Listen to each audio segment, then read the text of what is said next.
Hey guys, you are watching spoiler station और ये है मनी हाइस्ट सीजन 1 का रिकैप। ये कहानी प्रोफेसर नामी एक बंदे की है जो अपने कुछ खास चुने हुए लोगों के साथ मिलकर स्पेन के रॉयल मिंट को लूटना चाहता है।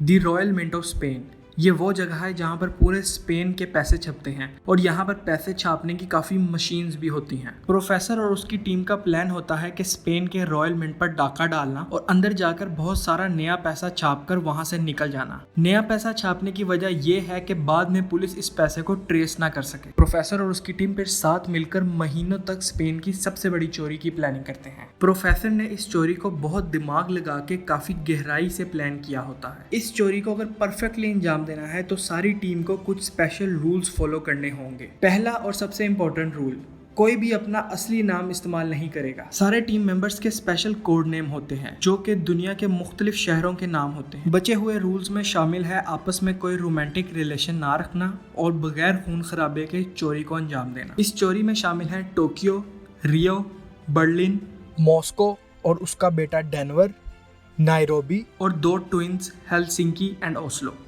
और इन सब का लीडर प्रोफेसर। प्लान के मुताबिक प्रोफेसर की team the royal mint of Spain में घुस जाती है और अंदर मौजूद लोगों को यरगमाल बनाकर उस पर कब्जा कर लेती है। प्रोफेसर रॉयल मिंट के बाहर एक खुफिया अड्डा बनाता है और वहां से अपनी टीम पर नजर रखता है। प्रोफेसर और उसकी टीम एक दूसरे से राब्ता करने के लिए स्पेशल लैंडलाइन फोन का इस्तेमाल करते हैं ताकि इनकी बातें कोई सुन ना सके। अंदर जाकर प्रोफेसर की टीम स्पेशल लाल रंग के कपड़े और मास्क पहन लेती है और वहां मौजूद लोगों को भी ये यूनिफॉर्म पहना देती है ताकि अगर कोई गड़बड़ भी हो जाए तो वो लोग इनमें घुल मिलकर यहाँ से भाग जाएं। अंदर प्रोफेसर की टीम का मेन सुपरवाइजर बर्लिन होता है जो वहाँ मौजूद लोगों को ऑर्डर्स देता है। बाहर पुलिस इंस्पेक्टर रकायल और उसकी टीम ने चारों तरफ से रॉयल मिंट को घेर लिया है। प्रोफेसर का प्लान ये होता है कि पुलिस को लगे कि वो आम डाकुओं की तरह रॉयल मिंट में पड़ा पैसा लूटने आए हैं और पुलिस को इस बात की भिनक भी ना लगे कि वो यहाँ नया पैसा छापने आए हैं। प्लान के मुताबिक सब सही चल रहा होता है। ये लोग पुलिस को दिखाने के लिए थोड़ा सा पैसा उठाकर भागने की एक्टिंग करते हैं और जाकर हवाई फायरिंग करते हैं, लेकिन फिर पुलिस जवाबी फायरिंग करती है जिससे रियो जख्मी हो जाता है। इस दौरान प्रोफेसर एक बार में इंस्पेक्टर रकायल से मिलता है और इसको अपना नाम साल्वा बताता है। साल्वा और इंस्पेक्टर रकायल के दरमियान आहिस्ता आहिस्ता नजदीकियां बढ़ने लगती हैं। रॉयल मिंट के अंदर मौजूद कैदियों में से एक होती है यूके एम्बेसडर की बेटी एलिसन पार्कर।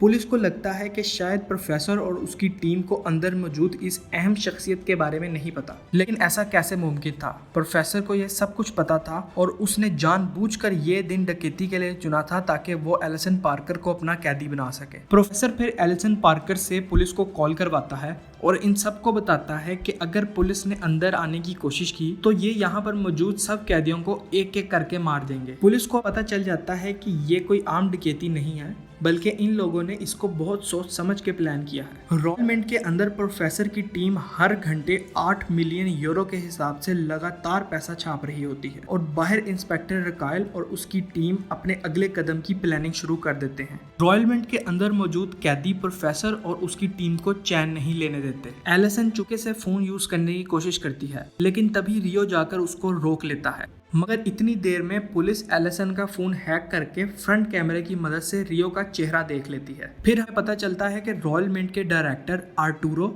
और उसकी एक एम्प्लॉय मोनिका के बीच अफेयर चल रहा है और मोनिका प्रेग्नेंट है। आर्टूरो मोनिका के साथ मिलकर पुलिस से राब्ता करने का प्लान बनाता है। वो मोनिका से कहता है कि मेरे ऑफिस में एक दूसरा मोबाइल पड़ा है जिसके बारे में डाकुओं को नहीं पता, तुम जाके किसी तरह वो फोन ले आओ और मैं उससे पुलिस को कॉल करूंगा। मोनिका फोन लेने में कामयाब हो जाती है लेकिन उसको साइलेंट करना भूल जाती है जिसकी वजह से बर्लिन और डेनवर उसको रंगे हाथों पकड़ लेते हैं। फिर बर्लिन डेनवर को मोनिका को मारने का ऑर्डर देता है लेकिन डेनवर को उस पर तरस आ जाता है और वो मोनिका की टांग में गोली मारकर उसको छुपा देता है। टोक्यो और रियो प्रोफेसर के मना करने के बावजूद एक दूसरे से रोमांटिक रिलेशन बना लेते हैं। पुलिस को रियो की फोटो की मदद से उसकी असल पहचान का पता लग जाता है और साथ ही साथ वो टोक्यो के बारे में भी सब कुछ पता लगा लेते हैं। टोक्यो और रियो की फोटोज पूरे मुल्क के न्यूज चैनल्स पर चलना शुरू हो जाती हैं और यूं इन दोनों को अपनी लव स्टोरी की कीमत चुकानी पड़ती है। प्रोफेसर कॉल करके इन दोनों को ये खबर सुना देता है। मॉस्को को ताज़ा हवा में सांस लेने की जरूरत पड़ती है।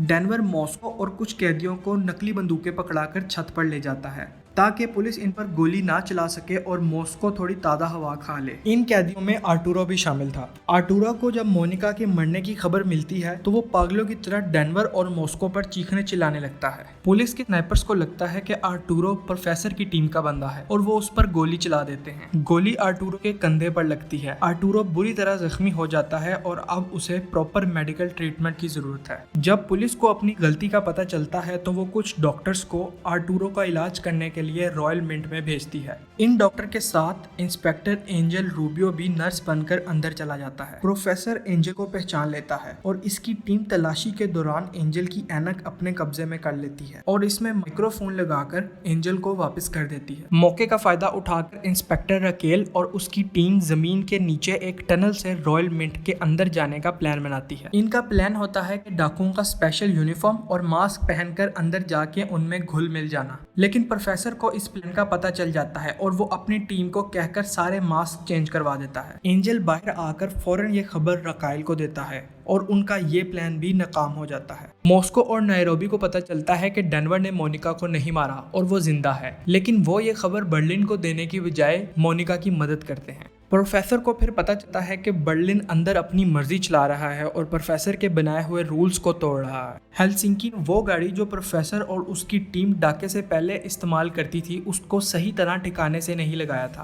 प्रोफेसर फिर खुद ही उस कार में से अपने फिंगरप्रिंट्स मिटाने के लिए कबाड़ खाने चला जाता है। प्रोफेसर कार से फिंगरप्रिंट्स मिटाने में कामयाब हो जाता है और बर्लिन को सबक सिखाने के लिए उसकी जैकेट का एक बटन उस गाड़ी में छोड़ आता है ताकि पुलिस का शक सीधा बर्लिन पर जाए, क्योंकि बाप होता है। रकाइल और उसकी टीम भी कबाड़ खाने पहुंच जाती है और प्रोफेसर एक भिखारी होने की एक्टिंग करके वहां से निकल जाता है। प्रोफेसर के छोड़े हुए बटन की वजह से पुलिस बर्लिन की असल पहचान का पता लगा लेती है। कबाड़ खाने में काम करने वाले एक बंदे ने प्रोफेसर को देख लिया था। पुलिस इसको अपने साथ पूछताछ करने के लिए ले जाती है, लेकिन प्रोफेसर एक पुलिस वाले की गाड़ी में घुस जाता है और पुलिस के रेडियो के जरिए उस बंदे को धमकाता है।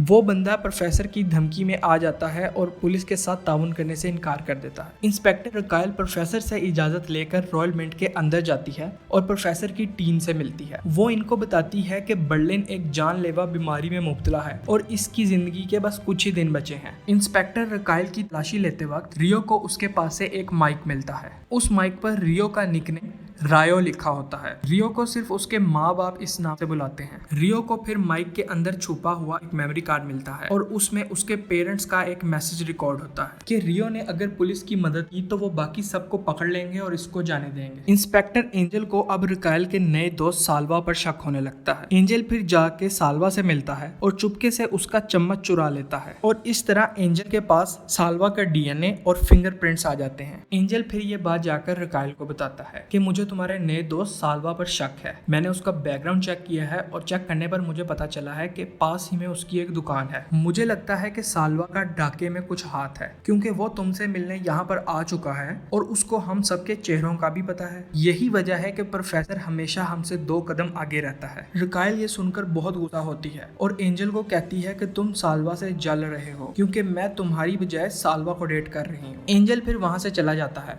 लेकिन रकाइल का पुलिस वाला दिमाग उसको चैन से बैठने नहीं देता और वो आदत से मजबूर साल्वा से जाके मिलती है और इसको बंदूक दिखाकर कहती है कि मुझे तुम्हारी दुकान की तलाशी लेनी है, लेकिन इसको दुकान में कुछ नहीं मिलता। रकाइल फिर साल्वा से माफी मांगती है और फिर इन दरमियान कुछ होता है जो मुझे नहीं पता क्योंकि मैंने ये हिस्सा स्किप कर दिया था। रकाइल से बेइज्जती करवाने के बाद एंजल फुल डिप्रेस होता है और शराब के नशे में गाड़ी चला रहा होता है। तभी एंजल को कॉल आती है और इसको पता चलता है कि वो पुलिस की गाड़ी जिससे प्रोफेसर ने कॉल की थी और साल्वा का चम्मच, इन दोनों के फिंगरप्रिंट्स मैच हो गए हैं। एंजल फिर कॉल करके ये बात रकाइल को बताने की कोशिश करता है, लेकिन उसका फोन नहीं मिलता, जिसके बाद एंजल उसके घर कॉल करके एक वॉइस मैसेज छोड़ देता है और अचानक उसकी गाड़ी का एक्सीडेंट हो जाता है और एंजल कोमे में चला जाता है। इस वॉइस मैसेज को रकाइल की माँ सुनती है, जिसको भूलने की बीमारी होती है। रकाइल की माँ फिर कॉल करके ये न्यूज साल्वा यानी कि प्रोफेसर प्रोफेसर को बताती है कि रकायल का फोन नहीं मिल रहा, तुम उसको बता देना कि एंजल ने उसके लिए एक मैसेज छोड़ा है। प्रोफेसर फिर जल्दी से रकायल के घर चला जाता है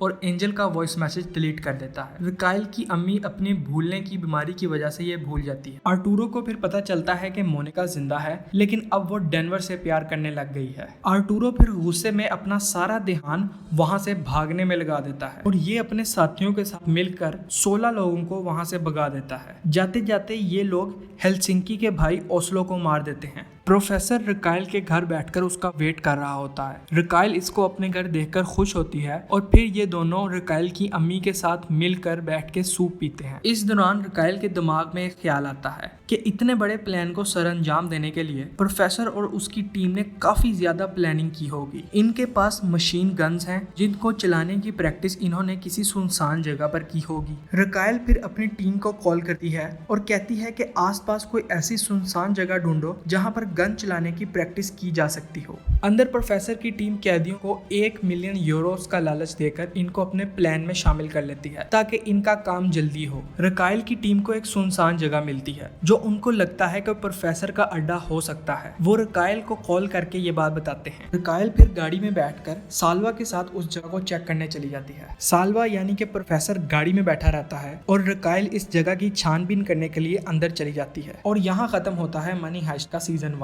so guys, thank you for watching the video. अगर आपको ये वीडियो पसंद आई है तो मेरे चैनल को सब्सक्राइब करें, इस वीडियो को लाइक और शेयर करें। मैंने इस तरह की और वीडियोस भी बनाई हैं जिनका लिंक मैंने डिस्क्रिप्शन बॉक्स में डाल दिया है।